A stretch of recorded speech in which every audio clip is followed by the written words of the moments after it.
Okay, so welcome back. This is another Brit and Poland special. Today I'm joined by my friend and colleague Richard. Hello, hello. And I just wanted to give you a bit more of, well, how would we put it? Like a different perception of living in Poland from another expat from a different country. Exactly. I've been here for almost 40 years. So I have lots of experience and lots of stories to tell. So let's start with you, Rich. Where are you from originally? Originally, I'm from Quebec. I'm French Canadian. My parents immigrated to America, and I went to middle school and high school and university in America. And then I immigrated to Australia, where I spent 7 years. And after 7 years, I came to Poland. Brilliant. I have to admit, that's a good variety of places. I think a lot of people would be quite envious by that. Plus I lived 3 years in Amsterdam and 1 year in Japan, in Kyoto. So I think people would kill for that life. yeah, it was really nice. I have American passport, Australian passport, and Polish passport from about 10 years ago. Oh my God. Or 11 years ago. Wow. So you're basically like a secret agent. Exactly. Poor, but honest. Okay, so you've lived in all these glamorous places in the world. What brought you to Poland? Well, I was living in Australia, and every 2 years there was a Biennale of art. And for some reason, Poland always participated. And this was in the 70s. So during that time, I saw Polish theater, Tadeusz Kantor's theater. I saw Polish pantomima, Tomaszewski's pantomima from Wrocław. I saw Grotowski's Laboratorium theater. I saw Polish films by Wajda, Zanussi, Munch. I saw Polish graphics. So I saw great Polish visual and performing arts. And I said, when I finished my degree, my master's in art in Sydney, I'm coming to Poland. That sounds as good a reason as any. It was great, but I thought, where is Poland exactly? And then I looked on the map and I decided to come to Poland. Because I mean, it's a common perception actually that people from abroad don't even necessarily know where Poland is. No, or even worse, Poland is not on the tourists, agenda. And people usually wouldn't come to Poland to live or work. It's sad, isn't it? Because they miss out on great things. Yeah, because how long have you been here, you say? About 40 years. I came in 1982. Oh my God, that was pretty much when I was born. So, and I don't regret it. Unfortunately, I came at the worst possible time. It was the state of war or the martial law. Of course, I didn't realize it when I left Australia. And it was so far to go back, I decided, okay, I'm going to come anyway. I didn't quite know what that meant, martial law or state of war. If I had known, probably I wouldn't have come. But I came and I had great adventures. Oh, yes. I mean, I learned a bit about that in the Solidarność Museum, for example. Exactly. Wonderful museum. Yes, lovely museum. Yeah. So for you, Poland must have changed a lot. Well, I'm one of the few people to actually see all the changes, the worst time in contemporary history in Poland from 82 till 89, during the communist time and during the martial law time, and then changes after. It's changed completely for me. Wow, you wouldn't recognize it. I was going to say, because when I moved here, like Warsaw in particular was very modern, incredibly modern. I felt it was more advanced than the UK in some areas, to be honest. And it keeps growing. They're always building new skyscrapers. We're getting new stores coming in, new shopping malls. Everything's going. People's perception of Poland is from the 80s. Empty shops, long lines. It's completely different. They have to see the new Poland. Yes, I completely agree. I mean, as I sort of said before, before I moved here, I knew very little about Poland except, what you learn in the history books. So to experience it for me was, wow. Yeah, I was very excited to explore and to continue. And as you know, there's great places in Poland, but tourists will go to Prague or they'll go to Berlin. They don't tend to come to Poland. And it's a shame. But also I think the government has to re-advertise Poland as the new Poland. Yes. Because most people think it's very poor, very dirty, very backward. The thing is, I mean, one thing I think it's fair to say about the government is they're quite inward focused. You know, they don't really... Unfortunately. Yes. Yeah, that'd be a good podcast. Oh, yes. Yeah, I mean, I'm not an expert, but all I can say is I haven't found much support for them amongst my friends and colleagues here. Like... You know, my friends are Poland A, not Poland B. So, not that you're Poland B, but yeah, Poland A, it's the best. Yeah. And that's basically okay. So this is a concept that people have told me about. Poland A is kind of more the center and the it's the west, big cities. Like... It's the educated cities, and Poland B is the east, side of Poland, the least educated, and the most religious, I would say. It's the same thing in America. You have the Democrats who are in the big cities, the best educated cities, the best educated states, the highest level of education are Democrats. And the poorest states in the United States are Republican. I think it's much the same in the UK as well. I mean, you get a very different voting concept in places like London, compared to if you go to some local village, definitely. It's just that mentality. It's interesting. But let's get back to Poland. Okay. So, what would you say are some of like your favourite things about this country? Oh, first of all, there's great places to visit. There's great cities to visit. Of course, it's great to ask your Polish friends what they recommend. So I've been to phenomenal places that you don't see elsewhere. Should I say a few places? Yeah, well, go ahead. Oh, well, of course, there's Krakow. There's Łódź, there's Lublin, there's Poznań, there's Wrocław, there's Białystok, there's Nowęczów, there's Kwidzyn, there's even Konurów, which means Hog City. It's near Gliwice, and it's great. I remember somebody shared me like a map with the names literally translated into English, and I was amazed. Some of them are like, whoa. Łódź, it's boat. Yeah. Boat city. But it's great. You've been to Łódź, so I love you know. Łódź, yeah. I love Łódź too. But unfortunately, many Polish people, the impression of Łódź is not so good. Yeah.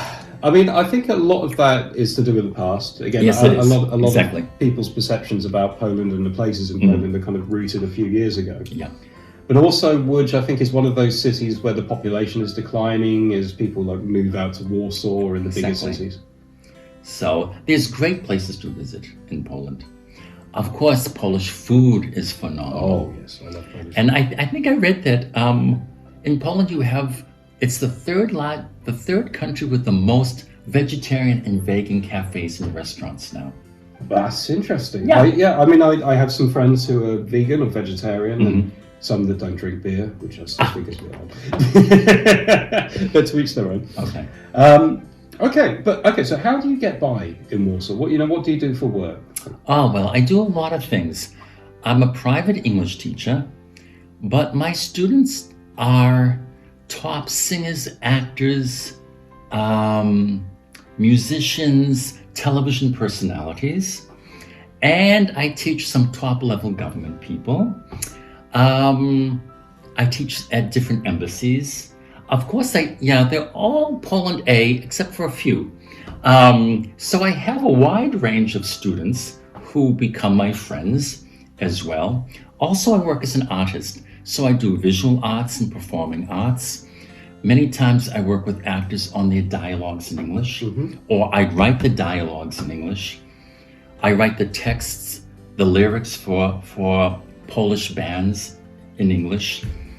I do my own artworks, my own paintings, my own drawings, and I have exhibitions. So I'm a freelance person, actually. And I've always been freelance, and I always have lots of work. I mean, I think the term is man for all seasons, though. Wow. I like Renaissance man. That wasn't a bad movie with Danny DeVito, I remember. Yeah. So I do many, many things.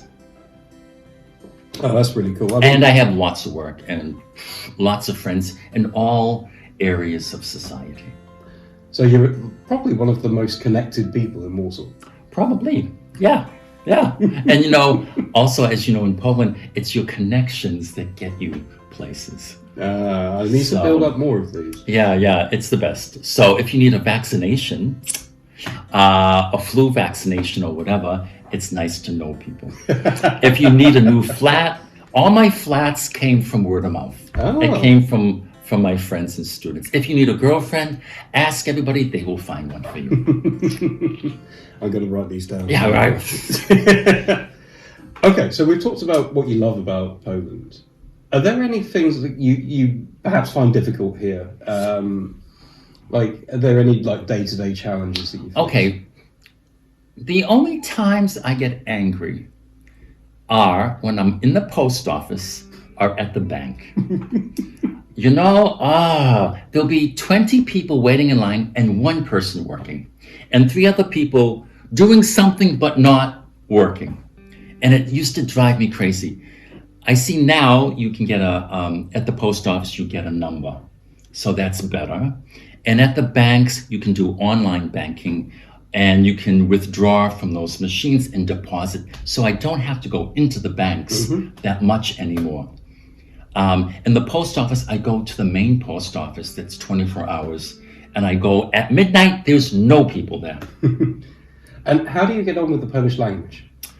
Okay, so once somebody gave me a book and a DVD or a CD that said, learn Polish in 1 month. I said, yeah, I should write a book. Learn Polish in 40 years, part 1. Yeah, I never studied it. I learned it by survival.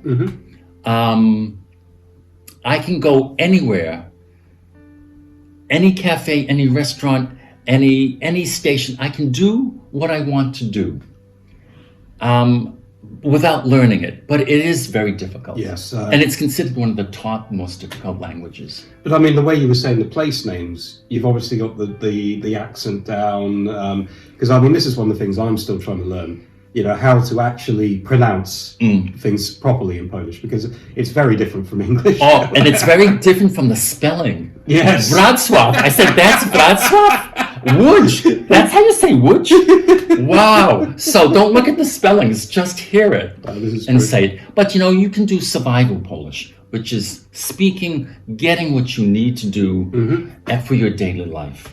I can read a newspaper, but not a book. Oh, okay.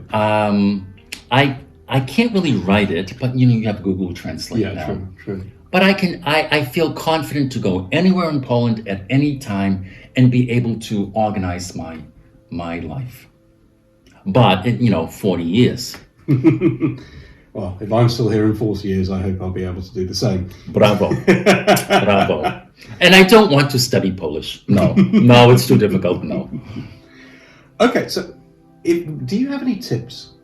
General tips about people who want to travel to Poland or people who are thinking of moving here? Okay, well, to travel, I would say don't be afraid. There's great places here. Don't be afraid about lack of food or no one speaking English. Anybody under 50 speaks some kind of English. They may not always admit it. Yeah. So don't worry about that. There's foods in the shop. There's no shortages. You can go by, the trains are great. The buses are great. It's not as expensive as other cities in Europe. That's true. You could ask people, you can do your research. It's quite easy. And for EU members, you don't need a visa. Yeah. I don't know about UK now. Well, I mean, I've got to renew my residency. Okay. Which I'll have to do every year until I get permanent or I get married. Okay. So we'll see which comes first. Get married, then you don't have to do it. Yes, I never thought I'd have to get a green card marriage, but Yeah, do it. It's called paper marriage in Polish. Yeah. So. Okay. Yeah, so I would say don't be afraid to come here. It's very modern. You can withdraw money from all those ATM machines with all your cards. To work here, probably it's better to get a job before you come here. Yes, I agree. And the company then can organize your work visas, your living visas, all that stuff. Yeah, because you need a lot of paperwork Yeah. when you're applying for residence and things like that. And, And let somebody do it for you. Or go to a company that specializes in getting these things for foreigners. yeah, because since I started my channel, I've had a few people send me messages saying, "Oh, I'm thinking of moving to Poland," and this is one of the first things I say, like, yeah, try and line up a job before you come Exactly. here. It's going to make Right. your life a lot easier. Yeah. And usually that company will organize all that bureaucratic stuff for you. But I'd say don't be afraid. And, stay for, your contract would be for 1 or 2 years. And if you like it, stay. If not, go back. So it's not like during the communist time that if you left, you couldn't get back. And if you came, you couldn't get out. Well, So I worry it might be that case for me until I get a few things sorted. I know. And ask everybody. You can get permanent residence for 2 or 3 years or for 10 years. So I got one for 10 years. And then, about the 7th year, I thought, okay, every 10 years I have to reapply. And I thought, what if I'm 90 and they say no? What will I do? But then I realized when you have your permanent residence, you just reapply for the card. You don't reapply for the decision. And then I applied for citizenship and I got it.